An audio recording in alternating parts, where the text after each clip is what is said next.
We don't use any artificial ingredients. It's all natural, but we use our frozen distribution channel to lock in the freshness of the product, so that it can go through the supply chain and distribution channel, and the consumers, being the students, can still access better for you, great tasting products.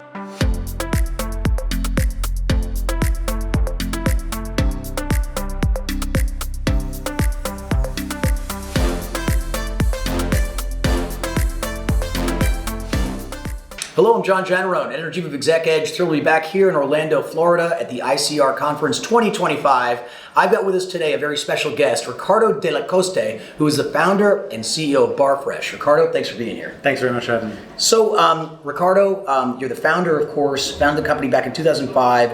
When you recognize this movement around the world, but especially here in the US, for better for you foods and beverages, tell us about what the inspiration was and a little bit about the journey. Fast forward almost 20 years. Sure. I think generally speaking, the healthier food options are typically a little bit more challenging to make, especially in the restaurant space and food service and commercial establishments where it's high volume, quick service. So those products are typically more challenging to make because they're fresher products. The expirations are low dated. So we design the systems to make it more easily accessible for those types of operations to make the product. So the thinking behind it is that, we take a problem and we create a solution for the operators, and that's really how the product was created. Making a freshly made smoothie has a lot of different components in it. Those components generally have a short shelf life. So we combine those ingredients into a single serve pack, and we froze it so that there's no preservatives, there's no artificial ingredients, and it's still good for the consumer by the time it gets made and goes through the supply chain. Great, and if I could just have us talk about an example, Twist and Go, which as I understand might be for many children the first time they get to try a smoothie, right? Sure. So just tell us about that product, and I think that's one of your most important ones. Yeah, again, this product was not accessible to the schools under the reimbursement program previously. So with some of our existing education customers in our bulk product, they needed a product that was single use, so single serve. So we worked directly with the USDA to have the product approved. It's all natural. Again, it's 50% yogurt and 50% all 100% juice. Again, same thinking behind the product, and that is we don't use any artificial ingredients. It's all natural, but we use our frozen distribution channel to lock in the freshness of the product, so that it can go through the supply chain and distribution channel, and the consumers, being the students, can still access better for you, great tasting products. Gotcha. That's interesting. So the idea is that it stays frozen the entire journey. Correct. From production to the school cafeteria. Absolutely. Otherwise, these high quality ingredients that are better for you, they have a very short shelf life. So typically the frozen products, they retain a lot more of the nutrient value. Makes sense. Yeah. So when I was a kid getting school lunches back, dating myself in the 1980s, there were probably a lot of preservatives in that stuff, right? Very much so. Ugh. Well, all right, let's talk numbers if we can for a minute. We're going to talk forward, let's look back. So you had a great fourth quarter, I believe a 40% jump in EBITDA. Can you tell us about that? Yeah, we had a 40% jump in revenue. Revenue, for the fourth quarter. For the third quarter, we've had some challenges with our supply chain. We have been diligently working towards correcting that, and we should have that under wraps here very shortly. And we are onboarding the new manufacturing locations as we speak. So by Q1, that really should be all wrapped up for us. We have launched an additional product as well, but with our Twist and Go product, it's really been a supply issue that we've had to resolve. We've literally got more sales than we can fill orders for at the moment. So once we have the manufacturing fully resolved, which should be by Q1, it's really going to be, a great run for us going into 2025. That's great. And now just to help the audience understand, so the Twist and Go, those are smoothies. Now Pop and Go, a newer product, that's a frozen, more like a popsicle, right? Exactly. And again, same thinking. The Pop and Go is 100% fruit. It's 100% fruit juice, no added sugars, no preservatives, and it's frozen in the supply chain. So by the time it gets to the students, it's still fresh and full of nutrient value. and it does equate to the half cup of fruit juice for the students as part of their meal program.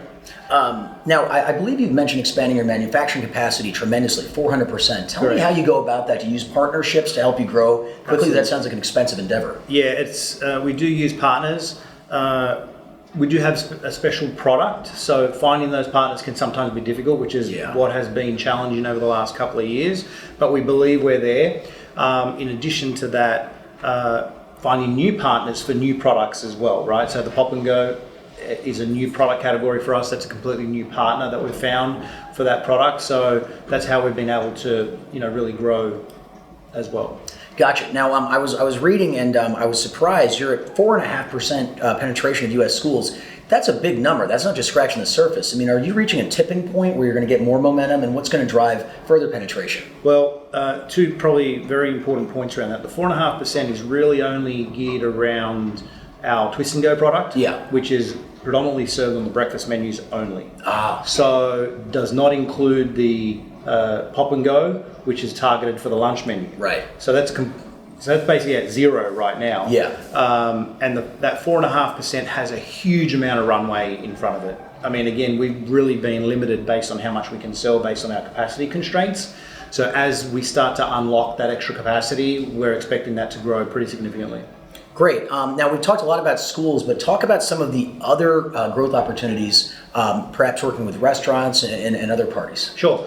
So if you've been following the story for a number of years, you'll know that our original product, which is our single serve frozen smoothie packs, they were approved in 2 major national QSRs.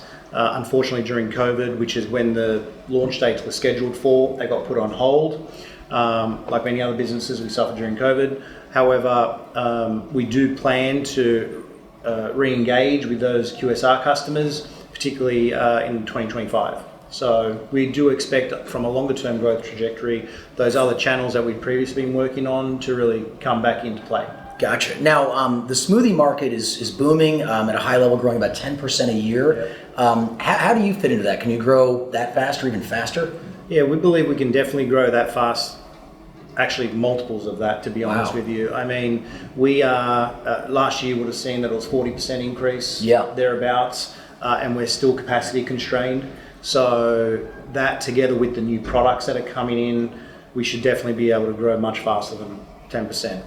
Now, I believe you've outlined a growth path to $100 million of revenue. Can you tell us about some of the moving pieces that will help you get there? Yeah, sure. I mean, it's really everything that we've already spoken about. It's just expanding our existing product category just by getting additional, supply for the Twist and Go products.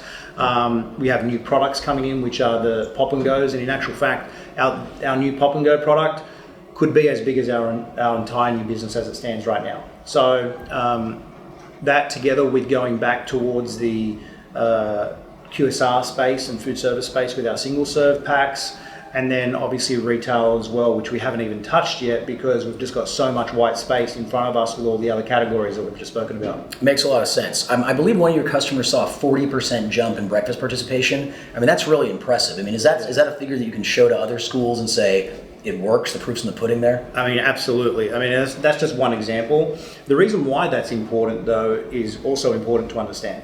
So in the decision-making process for the schools, when they decide to put a product on the menu, it's not just whether the kids like the product or not. Does it meet all the requirements? How does it affect their participation rate? Because the school administrators get funded by the government based on how many students actually take the breakfast item.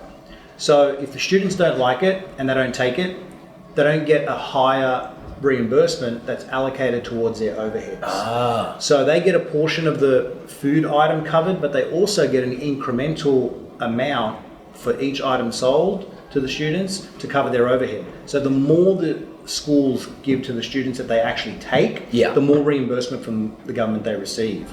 So it's really important that we give the students products that they like and consume, because the schools also get additional funding from that. So therefore it's a win-win all round.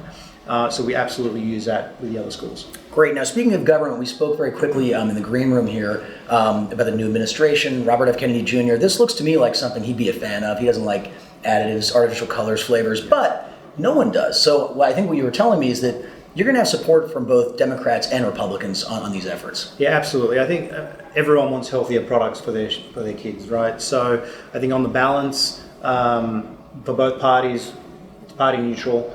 Definitely better for you products for the students, and our products are exactly that. All our products are better for you and in that healthier space. And even to extend that a little bit more, you'll see that a lot of the states are really going more towards the universal free meals. Yeah.